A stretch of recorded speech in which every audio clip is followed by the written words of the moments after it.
Hello, everybody, and welcome to the Commander Pod, your Magic the Gathering podcast for all things Commander. I'm Spencer Simpson.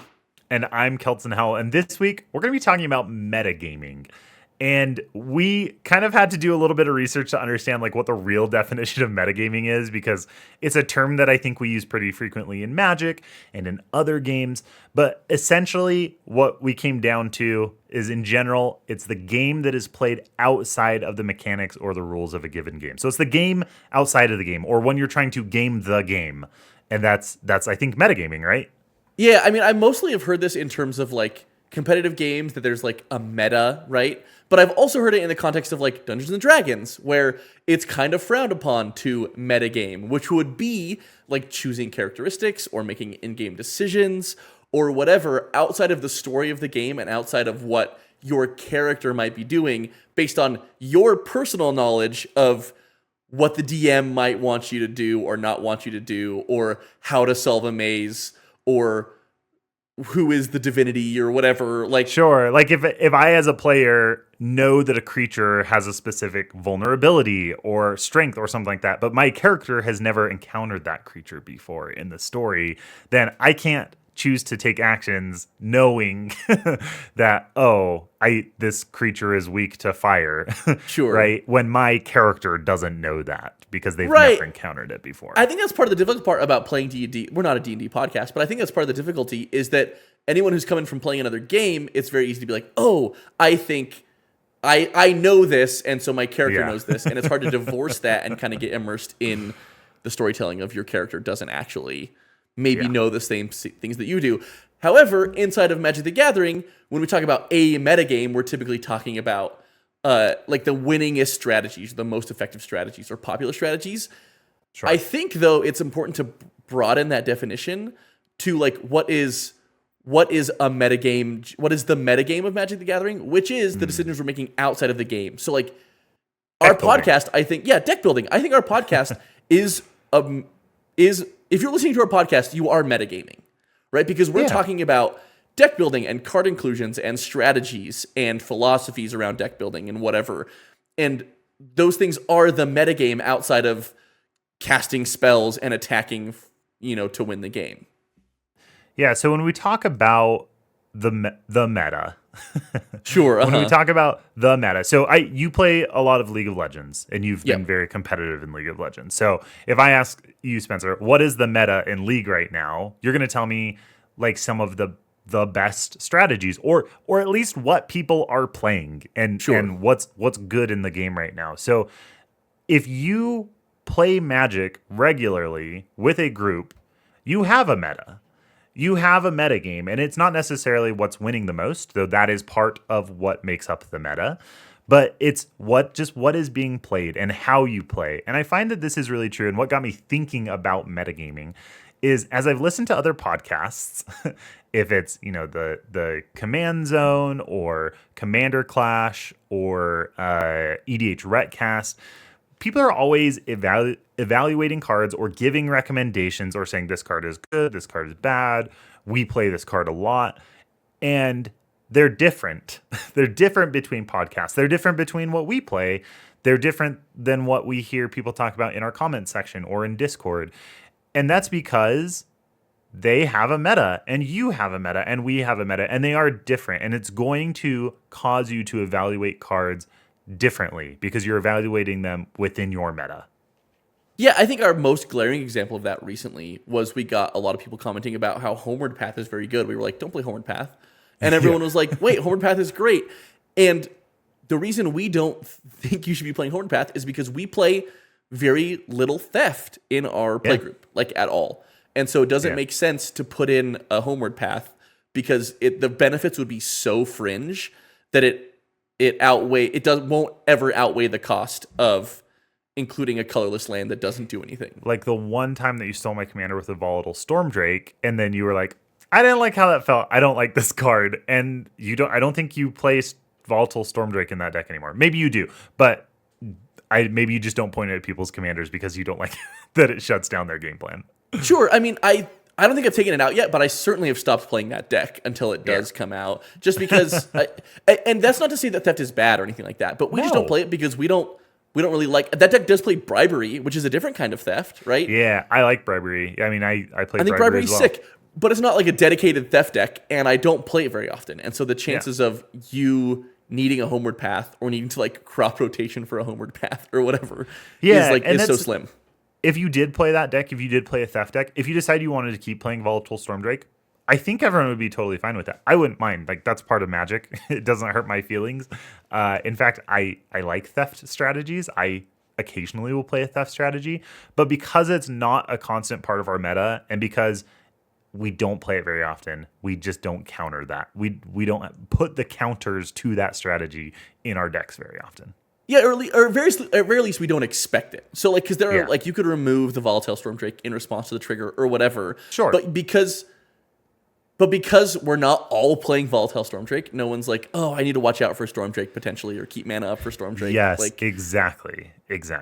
Yeah. So, in general, in Commander, because casual Commander is so broad, it is difficult to define a universal metagame. However, it doesn't mean that it doesn't exist. It's just less specific than your local pod. So if you think about 4 or 5 years ago, everyone was playing Solemn Simulacrum. That was colorless ramp. It was colorless mana fixing. That cantripped when it died. And I don't see it as often anymore. Or at least I don't play it as often anymore. And maybe it's just our local meta. But I think in general, people don't play as often because there's just better options for fixing and ramping in non-green colors. Yeah, absolutely. 5 years ago, when I first was on EDH Rec, and I was trying to build my first Commander deck, maybe it was like 6 years ago now, it was in almost every deck list I saw. And now I don't see it nearly as much, except for in like particularly relevant strategies. Like our friend who plays a deck that gives your creatures Myriad. Like there, it's very good because it ramps you when it enters, and then if you can sacrifice it or whatever, you draw cards. But it's just how much did you pay for your Solemn Simulacrum? Oh, like $4, $4 or $5. Yeah, it's like 30 cents now. Yeah, absolutely. I still like love the card, and I love the art of the sad robot on the hill alone, like that. Yeah. I think that art is so cool. With the one that's like standing with its arms by its side or whatever. I think it's so good. It's sick. But I think that is like a really good example of the meta evolving, because I don't think we think of casual Commander as having an overarching metagame. But if we compare to the past couple years about like what has been played, you can see that metagame evolving as more and more people are like, it's just getting faster. Like people are still like, we're consciously trying to build more casual decks, but even so, a more casual deck that we're building right now would do pretty well probably against a less casual deck from 5 years ago. Yeah, because definitely. Card quality has just increased so much. Yeah, I think it's card quality, and also synergies have gotten a lot tighter and more supported. Like it's less battle cruisery, and it's more like, oh, they just print a lot of decks and cards for like exile, right? Or like artifacts, or like whatever the synergy of the deck is. Like there are now so many specific cards that play into that synergy and make it really powerful. Do you think it's the fault of precons because they have to print cards that specifically benefit that precon strategy? Yeah, I don't think it's the fault of precons, but I think that's a huge contributor. And I don't know that it's a bad thing. Like it's made it more diverse, right? Like you just see more commanders because you can play those commanders now because they have support. Whereas like those decks used to be considered like jank, and you couldn't. It was really difficult to try and do the thing with those commanders because there were like 6 cards that supported what that commander was trying to do. But like now, you can. I mean, now they make whole precons that support that synergy. Yeah, fault was maybe a negative connotation. Sure, no, but I do think it's a huge, a huge contributing factor for sure. Yeah. So much of our deck building advice has been around what we perceive to be the average of the Commander meta, and our mid-power recommendations are typically attempting to be representative of that average Commander meta. Yeah, but more often it's probably representative of like our local meta too, right? Like because we don't have a perfect vision of like what the broader Commander meta is outside of what we see in other content creation channels or gameplay videos and whatnot. And so we've tried to cultivate a good mid-power representation of the global meta, and clearly that's not exactly correct because we keep getting comments of like, these cards are good, you should play them, or these cards are bad, why are you playing them? That being said, we're not going to be talking about what our mid-power recommendations are today. We'd rather focus on whether or not you should be building your decks around your local meta, because you do have one, like Kelton was saying earlier. The nature of playing a Magic with people is that a meta will evolve because people have only so many decks in rotation and so many people you're playing with. We play with, anywhere between 4 to 12 people, and so we end up seeing a lot of decks, and a lot of those people have several decks that they play. We also recognize that there are playgroups that are 4 people that come together regularly that might have 2 or 3 decks that they play, and that is a pretty tight meta. And so we wanted to talk today about whether or not we should be putting cards in to specifically play around the meta. Yeah, because your local meta is more tightly defined. In that example that you gave, if you're just playing with the same 3 other people every time, and one of those players only has 2 decks that they swap between, there's a 50% chance that you're going to face one of those decks in every game. And so it would be very easy for you to build your deck around those other decks, knowing that in every game you have a high percentage chance of playing against that deck. And if a lot of your playgroup plays the same themes or synergies or strategies or whatever, then that's even better to do, right? There's even higher opportunity for you to build around those. Yeah, and so I think the question we want to ask and hopefully answer is, should you build your deck around those strategies, or should you maybe include a card that can deal with them? Like, to what degree should you be building your deck around your local meta? And I think part of the question we want to answer was like, how rigid does your meta have to be? But from what you just said, if someone is playing only 2 decks and swapping between them, that is a 50% chance that you're going to see one of them, right? Yeah. So, like, to what degree should you be building your decks around that? But you also made a really good point of a different interpretation of, like, building around your meta as we were discussing this that I hadn't thought of, because typically when we're thinking about building around your meta, we're thinking of what we've been talking about the past, minute and a half is, should I be including these cards to deal with this strategy to help me win more games? Yeah, the competitive sense. When if I were to ask you what is the league in meta right now, you would tell me what gives me the highest chance of winning. Right. That's how we would interpret the meta. But in a casual game, like Casual Commander, the meta is everything outside of the game, including those social expectations of your playgroup. So yes, you should build around your meta always, because you should be refining your deck to best match your playgroup's play expectations. So that has to do with power level, it has to do with salt, it has to do with just strategies that people aren't going to enjoy, and that you as a group decide you don't want to play against.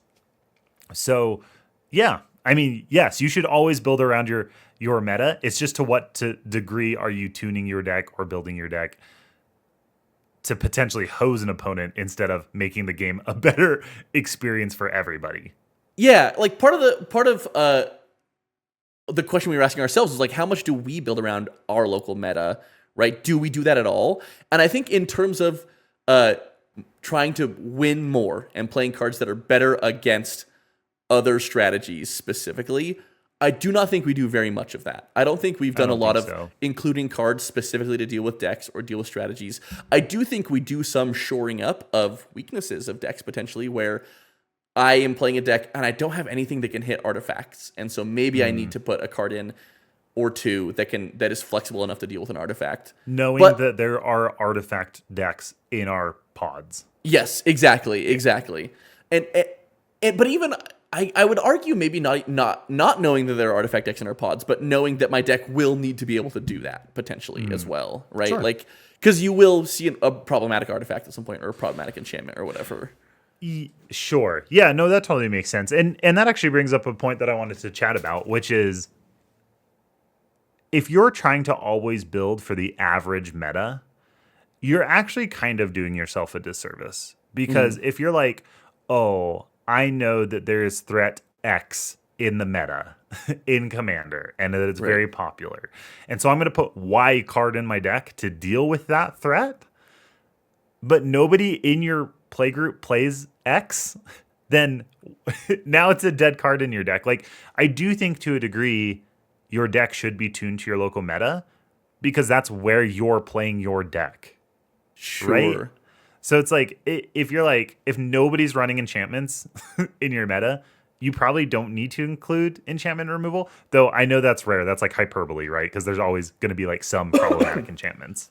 Sure, but like there's a world where this is an outdated reference, but if you're like, oh, Dockside Extortionist is a very powerful card, people are playing it, I'm going to run Dress Down to deal with Dockside Extortionist, or I'm going to run Stern Scolding to counter a spell with mana value 2 or whatever, and no one in your group is playing Dockside, then like, why would you play Dockside Extortionist or play one of those spells to deal with it? I do think, though, so we don't build around our meta very much in terms of winning more. I think that alternate interpretation of building around your meta in terms of expected play experience, we have done a lot of. That's why we started this podcast, was because we were not doing that particularly well, and we're trying to figure that out. And we're figuring out that you and I were not doing a very good job of trying to shape our meta actively, and so we were passively diverting from what our playgroup wanted the meta to be, and we were trying to like recorrect and help shape the meta and expectations, and also maybe see if we could keep some of our expectations that we wanted as well, right? Kind of reach some compromise with other players as well. So I think we do a ton of that. And like, as we've talked about power levels and stuff, we've done a lot of metagaming to make sure, or building towards our local metagame of most people are playing mid-power decks. So anymore, the vast majority of my decks are mid-power. Like, I'm not building towards other powers as much either. When we used to build a lot more high power. Yeah. Yeah, and we just don't anymore. And I think knowing what decks people like to play, I do think to some degree, the one example that we talked about earlier is like graveyard decks. Sure. I think like half the decks that you have in rotation right now, at least, are graveyard decks. Probably. Would you say that's true? Yeah. Oh, for sure. I think we maybe even more than half. Yeah, a ton of them are graveyard decks for sure. And all decks at this point can get value from the graveyard at some point. So knowing that, I do think our playgroup should be playing more graveyard hate, because you get so much advantage out of using your graveyard if nobody's running graveyard hate, that it creates a hugely asymmetrical advantage, I think. Oh, I mean, because your hand is your hand plus your graveyard to a degree in some of your decks. I mean, yeah, it's. I think graveyard strategies are exceptionally powerful. I think being able to access stuff out of your graveyard is very strong, and I just happen to love the strategy a lot. So looking at my deck list, I just counted them. 6 of my 13 decks are like an aristocrats type strategy, a sacrifice strategy, or some sort of like graveyard synergistic strategy, and so if our playgroup wanted to build more towards the metagame, there is virtually a 50% chance that I'm going to be playing a deck that cares about the graveyard in some way. Yeah. And it would be beneficial to play some sort of graveyard hate. Now, do I think everyone should just like run Rest in Peace if they're playing white to deal with my deck specifically? Potentially. I don't know that I would like that very much. Yeah, and we talked about that as an example, because I do think everyone needs to be in our playgroup. Everybody needs to be running Graveyard Hate. And if I had to take a guess at the average meta across all of Commander, everyone should probably be running Graveyard Hate. Because it's an exceptionally powerful strategy. Every color can do it now. And it's pretty common. There's just a lot of decks that care about the graveyard. So I do think probably everyone should run something like a Soul Guide Lantern or a Bajuka Bog, or like whatever, like very cheap, somewhat flexible card in your deck is. Rest in Peace, though, like that shuts down your deck. That doesn't just like answer a threat. It doesn't just like remove a problematic card or like exile your graveyard once. It like actually shuts down your deck. Yeah, it's like you're done playing the game if you're playing a graveyard strategy, unless you can deal with it. And if you're playing mono black, you can't deal with it or whatever. There's right? two cards in all of the or whatever. Yeah, absolutely. I think that like, I mean, I had Soul Guide Lantern here on as an example. Do you think every deck should be running Soul Guide Lantern? No, I think. So let's read Soul Guide Lantern. Soul Guide Lantern is 1 mana for an artifact. When this artifact enters, exile target card from a graveyard. You can tap and sacrifice this artifact to exile each opponent's graveyard, or you can pay 1, tap and sacrifice it to draw a card. So the reason I think this is so flexible and could go in more commander decks is because it cantrips and it's cheap. Sure, it replaces itself. Yeah, absolutely. It basically has cycling. It has cycling, and whenever you cycle it at sorcery speed, you exile a card from someone's graveyard. I think Bojuka Bog is better. Like in a black deck, like that's so much more flexible. Then it's free. Then it's a land drop that for 1 mana exiles an opponent's graveyard. Sure, this one you can kind of hold up as a gun to someone's head, though, right? Of like, that's true. Bojuka Bog, if you play it early, you're out of Bojuka Bog. Soulguide Lantern, you play it early, and you just hold it up until it's beneficial to activate it. Here's the thing, though, is I don't think that every deck should run Soulguide Lantern. I think every deck is capable of it because it's colorless. I mean, certainly every deck's capable of it. Like, objectively, every deck is capable of it. And some might be okay with it. I think if you're playing like an artifact strategy and an artifact sacrifice strategy, this is probably a pretty decent card to include. Should every deck run Graveyard Hate, though? I think every deck should probably run Graveyard Hate. My argument would be that you probably want to run pieces that are more synergistic with your deck that also do that. Right? Sure. I mean, I think what makes Soul Guide Lantern good, and I don't run Soul Guide Lantern in every deck. In most decks. I don't run it in any deck, as far as I'm aware. Do you run it in Brago? No. You should. I probably should.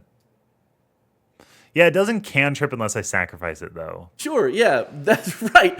But it exiles a card each time you flicker it. I just think the opportunity cost on Soul Guide Lantern is so low.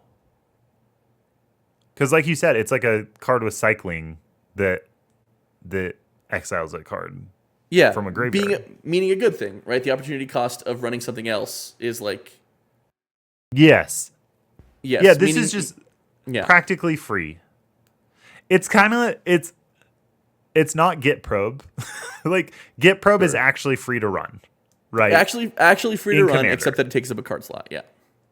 Yeah, but it replaces itself. Yeah. Okay. Yes, Sure. It takes up a card slot in your deck where you could be playing something else, but this gets you closer to your best 99 cards. The 99 exactly. Yeah, sure. Better if cards you're tightening in your deck. it up, it's good. Yeah. Yeah. So like this isn't like that free, but it's pretty free. It's pretty free Graveyard Hate. Sure. I think though, like, so in my zombie decks, for example, if I ever drew a Soul Guide Lantern, I'd be like, oh, bummer. Like, this sucks that I drew this card, even though it could potentially hit like something good. I would it probably always feels bad to draw this card, right? Because cycling is never good. Like, it's never the thing you want to do with your cards. No, right. But that's the thing is, like, I don't think this card feels good to draw. What I'm saying is I don't think every deck should run Soul Guide Lantern. I think you should probably try to find something. Like, there are things in the colors and the strategy that you are playing that will synergize more with your deck. As an example, Rotten Reunion is a card that I've been trying to run in my zombie decks that I think is very good. It is a 1 black mana instant. It says exile up to 1 target card from a graveyard. Create a 2/2 black zombie creature token with Decayed, and it has flashback for 1 and a black. I think this is a great card, especially in a zombie deck or an aristocrats deck, because it can, at instant speed, interact with someone's graveyard. So someone casts Reanimate, and you say, oops, sorry, your target is now exiled, and you create a 2/2 zombie with Decayed, right? I think it is a color thing, because that card rocks in your zombie deck, because it's flexible, it does the thing that the deck cares about anyway, it's cheap, right? You can get value out of it twice. It's awesome. But like, where's like the blue card, right? Because in white, I can cast like Farewell, which is like awesome, right? Or like you said, like red, like worst case scenario, just like rest in peace and just hose someone's deck, which I don't think you should do. I wouldn't recommend running rest in peace. It's pretty salty. Yeah, but like in white, you could run Cemetery Protector, right? Depending on your deck, exactly. Right? Yeah, and like, but in black, I'm running Bojuka Bog. I'm running Doughty Voidwalker. In white, I can also run Lion Sash. We were talking about that card earlier too. Green has all sorts of stuff. Like it can do Scavenging Ooze and so like that. You pay with those cards. You pay a mana and you exile a card from a graveyard. Yeah, but blue isn't as good at dealing with the graveyard. I think it's the worst color at dealing with the graveyard. But also blue is often artifacts, so maybe it runs, Soul Guide Lantern. Maybe it cares about Soul Guide Lantern. Yeah. Yeah. So, yeah, I'm not sure where we got off on the tangent on Soulguard Lantern. But yeah, so like if there's a lot of graveyard stuff on in your pod, you should try and find really great flexible solutions that your deck wants in some way anyways beyond Graveyard Hate, but you should be running Graveyard Hate. Yeah, absolutely. I think to a certain degree, you should be trying to play towards your local meta outside of what we were talking about with optimizing towards the play experience of your meta, but also optimizing your win opportunities and your interaction opportunities against strategies that you see often.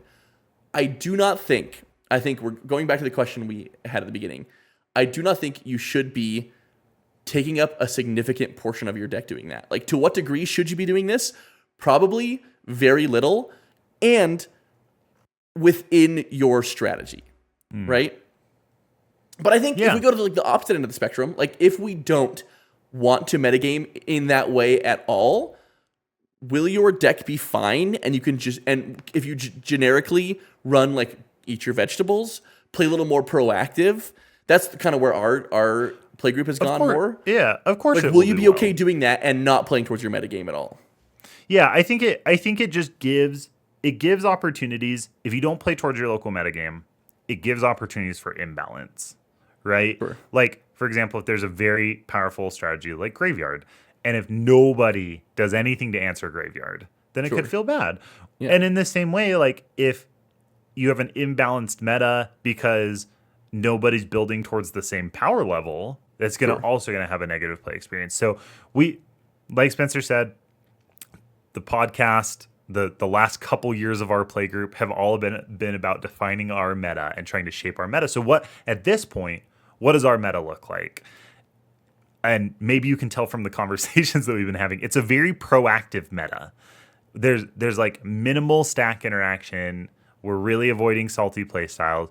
We're not playing very many tutors or combos because most of our stuff is built towards a mid power, which doesn't run a lot of tutors. Also doesn't run a lot of free spells or super maxed out powerful engines.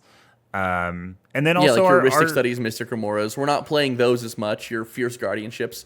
We're playing very proactive. Yeah. Is kind of like the direction we've gone, right? Is we've moved away from counter spells even. Like you mentioned stack interaction. Like we're just not doing as much of that. Yeah. Yep. And I think ultimately go ahead, Billy, please go ahead. I was just gonna say, I think we've also settled into like you play a lot of graveyard strategies, and that has shaped our local meta. I play a lot of big mana strategies, and that has shaped our local meta. So I also think that like just naturally the players that we have in the decks that people are playing are also shaping our meta, which is fun. That's cool. That's cool that we have like this unique meta. Yeah, and I think there's maybe a world where we need to maybe play around that a little bit more. Like you've played your Brago deck recently, and nobody is playing artifact removal. And really the answer to Brago is to remove Brago. But removing the artifacts also helps, right? And so it's made me think, oh, my red deck isn't running Vandal Blast. Why is my red deck not running Vandal Blast? Yeah, you know what I mean? Because that's a generically powerful card, but it's also really powerful against some decks. Against some decks specifically, right? Yeah. Yeah, I mean, it's just it is just a good card, and it doesn't entirely shut decks down. It just like sets them back. I think that's kind of the problem with things like Rest in Peace and stuff like that, is that it's like, oh, game over for you, right? Or like even like a Collector Oof, for example, is easier to interact with because it is a creature. But like if a deck cares specifically about artifacts, then Collector Oof's like, sorry, you're not doing anything. Like your Shurikai deck is done. Yeah. Because I played Collector Oof. Yeah. Yep. So I think the direction we've gone mostly recently has been towards building more proactive decks that are kind of just eating their vegetables, right? Like I think, again, to answer the question of, well, what if we don't want to build around our local meta? Can we just build good decks? Yes, that's what we've kind of trended towards in our play group. And we talked about all these things that our meta is, which is, we're playing more mid-power, playing less stack interaction, whatever. But I think ultimately we've started to try to just build self-sufficient decks that are proactive in terms of trying to accomplish their strategy, right? And sometimes that doesn't match up very well. Like a deck that I'm trying to swing in with like just medium-sized creatures does not do well against Kelton's Brago deck that is making Urza constructs, right? That are Sure. 10 10s, 11s, 11s, 12 12s, or whatever. Yeah. But that and maybe it's worthwhile for me to put in things that like make my creatures more unblockable or make them attack better or whatever, right? I think there's a world where you can also build around your meta without specifically playing cards that specifically hate certain strategies. Yeah, because that feels really bad. The Rest in Peace example is like a really good one. It's pretty lame to just like run Rest in Peace that hoses an entire deck. And potentially just one at the table, right? Like it's a Yes. different matter if it's collectively the other three players are playing graveyard decks, and so they have to put their minds together to deal with Rest in Peace. Yeah, that if would it's be just cool. one person, yeah, right, exactly. If it's just one person and the other two players are like, yeah, sure, whatever, like this is fine. Now, again, this is we haven't mentioned this, but I do think that's very power level dependent as well. We're talking generically at like low to mid power, right? Where not every deck will be equipped to deal with that.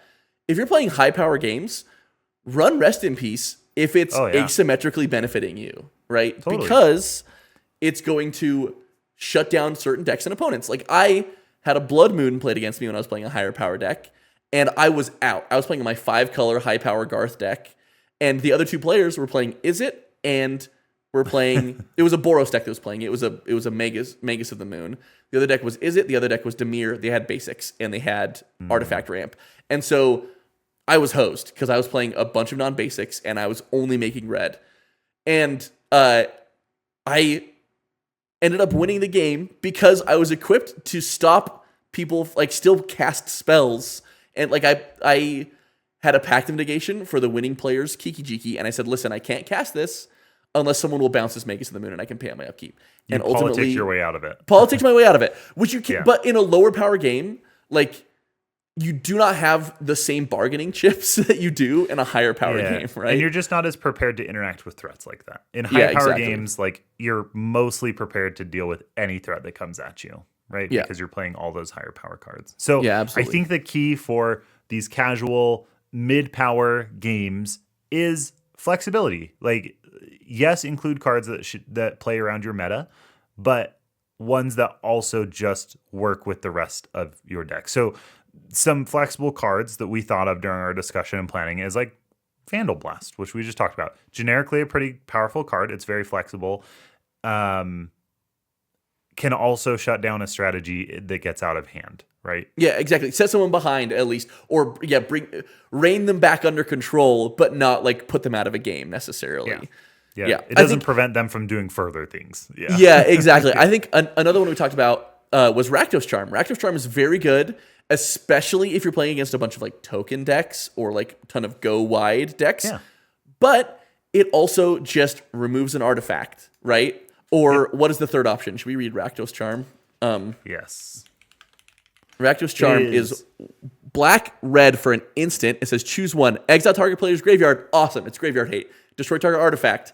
It can remove an artifact. Each creature deals 1 damage to its controller. Really great against token decks. It's very amazing. It's a great flexible card, and a lot of Rakdos decks should be playing this, and I think it is a staple in Rakdos decks. However, I think it is a good example of a card that is a good one to slot in to be flexible against your meta that might have one of these Token strategies. decks or graveyard decks. Right, Yeah. exactly. Yeah. So you're equipped to deal with them. I think a worse example would be something like Culling Ritual. I think this is still a great card for dealing with token decks. It's 2 black-green for a sorcery. You destroy each non-land permanent with mana value 2 or less, and then you add black or green for each permanent destroyed this way. Really great board wipe for a lot of small stuff, gives you a really big turn. But if you're not playing, especially in low to mid power, if you're not playing against a token deck, there's not a lot of free rocks around there. There's probably like a fair amount of 2-mana rocks. It's still probably pretty decent in those 2 colors. Yeah. But it's not as flexible.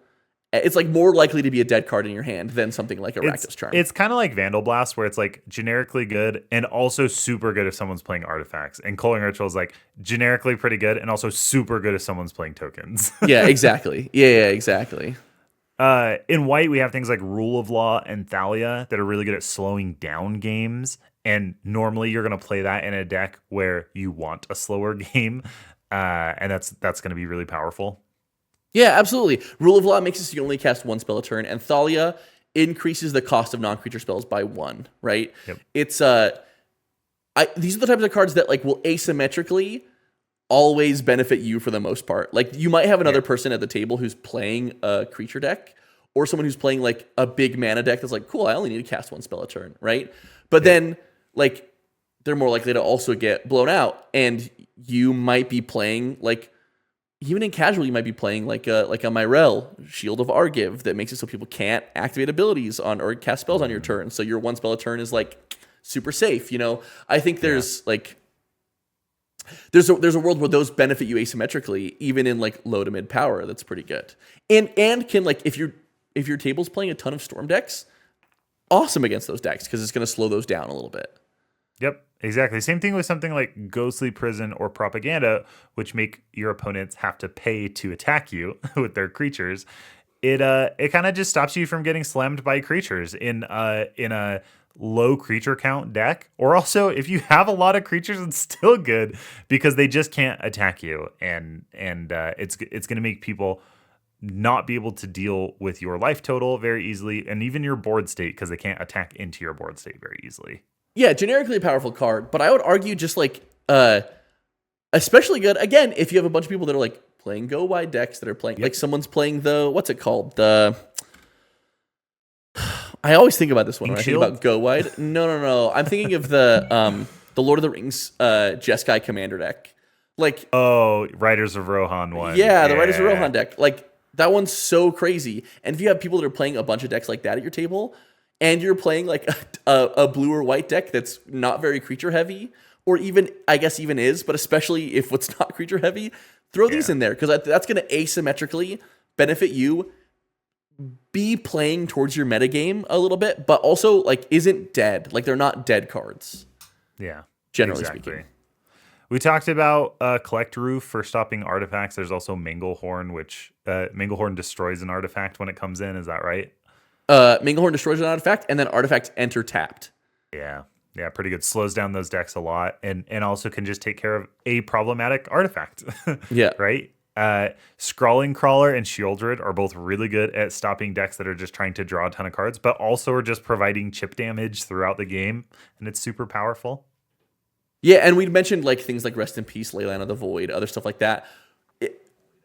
If your deck benefits from these, like you're playing an enchantment deck, I think there's a world where you play Rest in Peace. I played against a deck that played Liaise of Forgotten Angel, and that felt totally fine. It hurt my deck. I was playing a graveyard deck. It hurt my deck very badly. But it was an Angels deck. And so they're playing this deck because it's thematic as part of their deck and has like an alternative benefit. And I think that is... I think that's different than that feels better. Playing a generic white deck and saying I'm also playing Rest in Peace does absolutely nothing to benefit you and only hoses your opponents. Yeah, absolutely. Yeah. But also like there's nothing wrong with it. There's nothing wrong with playing Rest in Peace. No. If it does benefit you to some degree, I guess, right? Like But and at higher powers. And at higher powers for sure. So I think our conclusion, our takeaways after all this discussion is you should always metagame for the experience of the table. You should always be building your decks to create the best metagame possible for you and your pod. Yeah. You should also metagame if it's going to be benefiting you. So, for example, Carpet of Flowers is an enchantment that provides mana based on the number of islands your opponents have in play. So, if everyone in your pod plays blue, a lot of blue, you should be playing Carpet of Flowers because it's going to be pushing you ahead in the game. Yeah, there's a higher chance of at least someone having an island, which will turn this into mana of any color, which is really good. We don't think you should metagame if it's just to hose one of your opponents and a strategy they don't like. I think that is. I think we both think that is lame. Deck, so I'm just gonna slam Rest in Peace. Yeah, exactly. I think part of like metagaming towards the experience is like, and part of the meta in our pods currently is like, we think it's sick when people's decks do the thing. And so we're not trying to like stop people from doing the thing. We're trying to prevent them from winning while they're doing the thing, right? And make it so that we can do the thing first. Yeah, we can do the thing first. Right. Yeah. And even if we are including things that like maybe slow them down or stop them from doing the thing, it's not like permanently. Yeah, exactly. I also think it's pretty good to metagame if something hurts all of your opponents equally, but not you, and gives you like an asymmetrical advantage against the rest of the table. Sure, I think something like we mentioned collective earlier, and we're like, oh, this sucks if one person's playing an artifact deck. But these days, most people are playing at least some ramp on artifacts or some sort of like powerful artifact, and so by playing green, your benefit is that you get to play Manglehorn and Collector Oof and stuff like that can shut down. Same thing with like Blood Moon and Mono Red. Like if you're like just like Mono Red basics, or on Boros with basics, then like you get to play Blood Moon because you're playing basics, and that's the benefit of playing red. Yep. Yeah, absolutely. Everybody, thank you for listening. This was our discussion on metagames. We hope you've learned something. We learned a lot just like preparing and talking about this episode about even like what we understand a metagame to be. So hopefully this was helpful for you. Please like and subscribe. We haven't asked for that in a long time. We love it when you guys do. It feels so good to know people are enjoying the content. Thank you for commenting all the time. I've been trying to respond to comments.